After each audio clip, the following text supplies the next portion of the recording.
Hello guys, it is once again me, Commando293, and welcome back to another video on Valkyria Chronicles 1. Last time we just finished the retaking of the bridge in, not Reichsfield, but in Vassal, with our first mission, which turned out pretty eh.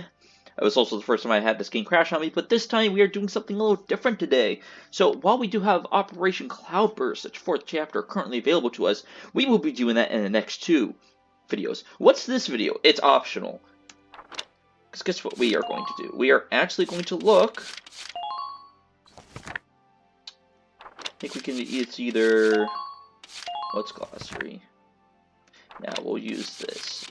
So it is weapons. So what we are going to be doing is looking over the weapons of the world currently that we have available to us, and basically putting them to a real life counterpart, and telling you the knowledge that I have. It's not perfect. This is not going to be the full list. I may do this later on as more things become available.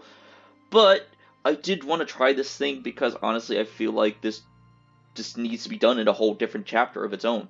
Like we need to go through the history of basically Valkyria Chronicles and why it's connected so deeply to none other than World War II. So, first off, we are going to go over the Gallion Rifle. So, this is a 7.92, which is basically just another German weapon. So if you look at this, a lot of the weapons in Valkyria Chronicles are based off of real World War II weapons used across the war from different places. Valkyria Chronicle 4 has a lot more American stuff in it because we're playing the Federation, which uses apparently a lot more American stuff. But with Gallion being right next to basically the Russian Germany of the world, its stuff is pretty similar to Germany. As we see here, this is actually based off the Gewehr. I think it's the Gewehr 41. It is a semi-auto German rifle developed by the German army back in World War II. Let me look it up. I actually have my phone to help me look this up. It's the Gewehr 43, 41, one of the two. So there's the Gewehr 41, and then there's also the Gewehr 43, it looks like. So it's probably based off the Gewehr 43 then, which everyone knows is a the Carabiner 43, as it's also known, is a semi-automatic rifle that was developed by Germany. It was based on the Soviet Tokarev SVT-40. Let us see. It was in service from 1943 to 1945, which means this came out about when they were fighting the Soviets, a little in the war. Yeah. So it is, semi-automatic, 10-round, detachable. Has an optional ability to put a sight on it, but it would put a sight on this sort of thing anyway. Haha, funny. Let's see. Looking at other things right now. I shouldn't be doing that. Okay. So anyway, let us look at this weapon. So if you look at here, it's standard rifle used by Gallia. It's only manufacturer, the National Arsenal. Interesting. During the First European War, it was issued to Gallian soldiers until combat before the war's end. Okay. Came from the status as the first medically designed rifle in the nation's history. Ooh, interesting. But yeah, so you could definitely tell this is based on the Gewehr because of the bolt, which is, I can't put like a mouse to it, but that straight bolt goes back every time you shoot it. The magazine, kind of short, so this one is like a 5-round one, but yeah, we can get along. But it does kind of show that German style almost of the look. Also, don't take my word for complete granted. Someone probably has done this better than I have. I'm just trying to do my version of it, I guess. I'm weird like that. So, the ZmCar, which is the military rifle of the Empire, made by the Zeichmeister, or ZmCor, which is why it's called the ZmCar. But if you can't tell, the ZmCar is, supposed to be the Carabiner. However, its distinctive X shape earned its nickname Francisca amongst its users. Not really. Because this looks like, to me, and anyone else that plays enough Call of Duty these days, like a Call of Duty STG-44. The barrel and the main body look like the STG-44, the rifle stock, yeah. The only exception is that frickin' 10 round magazine. I don't know why, they really pulled a Call of Duty. So the STG-44 has two names. Its correct name is actually the Machine Pistol 44, because Germany was not allowed to use, to make automatic rifles because of the frickin' World War I stuff. But they could get away with it because if they made a machine pistol, it was typically in 7.92 short, so it's 7.92 by 39 was maybe the caliber. Whereas a lot of its other rifles, including the machine guns, used a lot of 7.92 by 54. Pretty powerful stuff. But it was selective fire. It could do single or fully automatic. It was used predominantly in the later half of the war. Obviously, off of the name 44, it was designed and set out in 1944, and you saw service until 1945. It was exceptionally well received by the German army, who, honestly, as one soldier told another person, don't remember who the whole story, but they basically said they wish they had more of these because it was so dang good. Whether it was effective in a battlefront situation, I am not exactly sure. Someone could find that out better for me, but, it was a very revolutionary rifle at the time that would later pave the way for the AK-47, the M16, and there were a few other weapons that came out because of this design. However, that being said, I should mention, the AK-47 is a separate design from the STG-44, would not see service until after the war had ended, and the M16 and G36 models, which I'm going to have to assume is roughly based on this model, obviously came in after the war had already ended. So the Mags is the machine gun that the Galleons use. This is,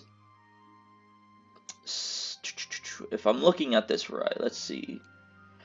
It's a little bit weird because I think this is one of the few ones I can't really put a name to for real life. 9mm caliber, of course, because it's, even though it says it's a military machine gun, it's actually just a SMG.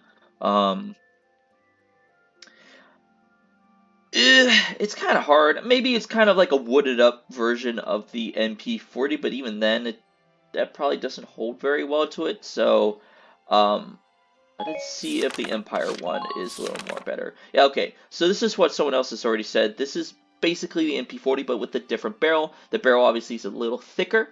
And obviously it only has 20 rounds instead of the normal 40, 30-40, quotation mark.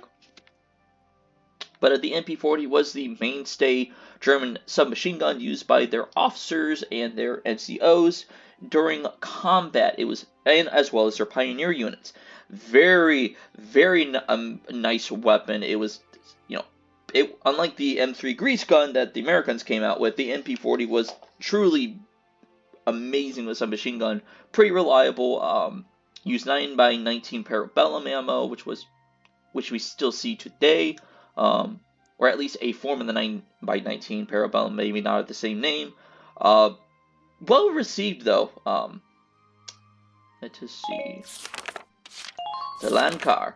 So this is the Lance. This is basically where everything gets taken out, but there is still some sensibility to it. So, as every rocket, there is a forward thrust and also a backwards thrust. And as you can see here, we have what looks to be a back port right here. Yeah, that's where the thrust comes out the back. If you're behind that thing, you're dead. Anyone who's seen an RPG hit someone with the backblast knows darn well they die. So, as you can see, there's a handle right there that they're supposed to hold with their long arm, and the other handle is supposed to go behind that little thing right in front of it.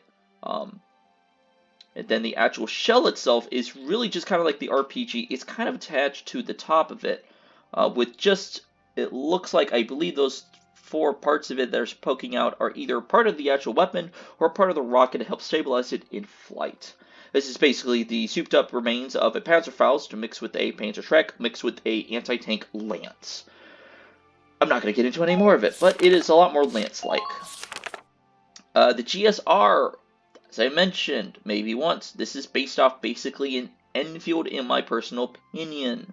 Simply because of the style of it. Just looks more like an Enfield to me, or like a Schmally.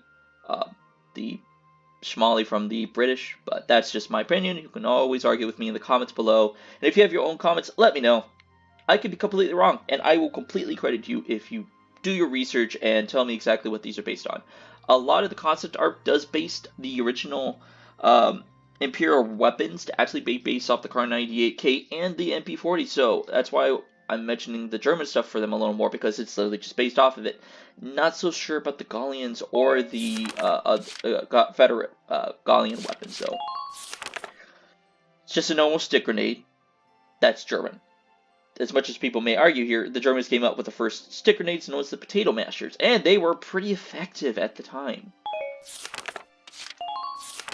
And then we have the, this is the Imperial one. Nothing not to be worried about. Now the Edelweiss. Oh, this is what I wanted. Okay. So, as I mentioned before, this is a better way to represent it. This is basically based on, to me, the King Tiger of the Germans. And as you can see, this tells you everything about it: the length, the height, the width, the weight, in the arm, which has that crucial 88mm cannon, because fudge you and your buddy, as well as apparently a 50 cal machine gun. 50 cal in millimeter terms is 12.7mm by 108? No, maybe not a 108, but it's a pretty big bullet. It's also, and it says, despite its age, it's among the first to use angle plating and other emergent concepts, yielding high performance from an early test stage. High production cost for mass production. That sounds about right.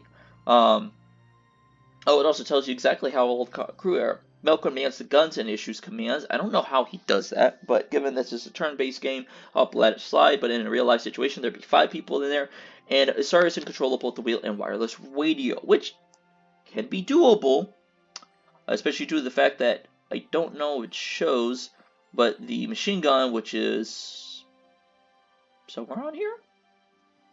Where the fudge is the machine gun? There's supposed to be a machine gun on it. It may be under that cover, but there's supposed to be a machine gun on this thing. That's poking out, that I guess is attached to the curtain. Oh no, it's right there. That little barrel right there. That's the machine gun right there. But yeah, this is the Edelweiss. And finally, we have the Imperial Light Tank, which is it's very slightly a T-34 due to the fact that there is a if you look, well, maybe. Okay, this is a mixture of tanks. First off, let's get rid. It's very similar to the M3 Lee because it's got a small stubby barrel next to a large big barrel. The M3 Lee had that. It's got a turret similar to like a T-26. I think it is. It's like one of the earlier Russian light tanks that ran around. But this also has a bit of a French tank going on. It's a weird amalgamation. I don't know what to think of it. It is very unique in its design, so I can't really put anything to it, but the design power is like the French Char B1 and the M3 Lee, where there is a big, heavy tank gun attached to the hull, and then a smaller cannon attached to a small turret on the top. So, but anyway, I'm just going to do this as a short little thing for people who are just interested in the world of Gallia, at least their weapons. I'm just going to make it an optional thing. If you want to just learn what little history I can give to you all at the moment, then watch it. But if you're not interested, I don't blame you for skipping. I hope you guys have enjoyed this. Hit that like button and comment below. If you're new to the channel, like what you see and just saw and want to see me do more, comment below and hit the subscribe button and bell icon to know when I'm uploading more awesome videos. See you on the warfield, my friends. Bye-bye.